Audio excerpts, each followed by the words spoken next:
நிறைய பேத்துக்கு ஒரு விஷயம் வந்து மறந்து போயிடுச்சு. என்னன்னா, கோல்டோட உண்மையான ஃபங்க்ஷன் என்னன்னு பார்த்தீங்கன்னாக்கா, அது உங்களுக்கு வந்துட்டு அதிகமான சொத்து சேர்க்கறதுக்கும், உங்களோட அவுரா பாசிட்டிவ் அதிகரிக்கிறதுக்கும் வந்து தன்மை கூடியது, பெனிஃபிட் கொடுக்கக்கூடிய ஒரு பொருள், ஒரு அசெட்.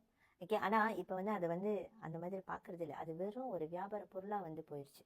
ஓகே. ஆனால் நீங்கள் பார்த்தீங்கன்னாக்கா, உண்மையாலுமே உங்களுக்கு 100% கோல்டோட பெனிஃபிட் கிடைக்கணும் அப்படின்னு நினச்சிங்கன்னா, ஃபிசிக்கலாக வாங்கி சேர்த்துவீங்க. ஃபிசிக்கல் கோல்டு எப்போவுமே எங்களோட ஃபவுண்டர் டத்துவீரா லூயிஸ் அவர் சொல்கிறதும் இதுதான், buy physical gold. So physical gold தாங்க. நீங்கள் அந்த கோல்டை கையில் எடுத்தோடனே உங்களுக்கு அந்த ஒரு ஃபீல் இருக்கும். அதாவது நம்மளோட சொத்து, இது நம்மளோட சொத்து அப்படின்னு சொல்லிட்டு, அது மட்டும் இல்லை, உங்களுக்கு இன்னும் அதிகமாக சேர்க்கணும் அப்படின்னு சொல்லிட்டு ஒரு ஆர்வத்தையும் உண்டாக்கும்.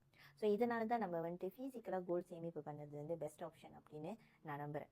ஸோ உங்களுக்கும் வந்துட்டு உங்களுக்கு அதிகமான அந்த சேமிப்பு அதிகரிக்கணும், சொத்து சேர்க்கணும். நம்மளால வந்து லம்சாமா வீடு வாங்குறதுக்கு கொஞ்சம் கஷ்டம். ஏன்னா வீடு வந்து பெரிய அளவில் பெரிய தொகை தேவைப்படும். ஆனால் நீங்கள் கொஞ்சம் கொஞ்சமாக இந்த மாதிரி கோல்டை சேமிப்பு பண்ணிட்டு உங்கள் வீட்டுக்கு முன்பணமாக கட்டி நீங்கள் வந்து வாங்க முடியும். ஸோ எப்படி நம்மளோட கோல்டு சேமிப்பு மூலியமா இன்னும் பெரிய பெரிய சொத்தெல்லாம் நம்ம வாங்கலாம் அப்படின்னு சொல்லிட்டு உங்களுக்கு தெரியணுமா? கண்டிப்பாக என்னோட கைடன்ஸ் உங்களுக்கு இருக்கு. நம்பி வாங்க, சந்தோஷமா சேவிங் பண்ணலாம். Minimum 100 ringgit.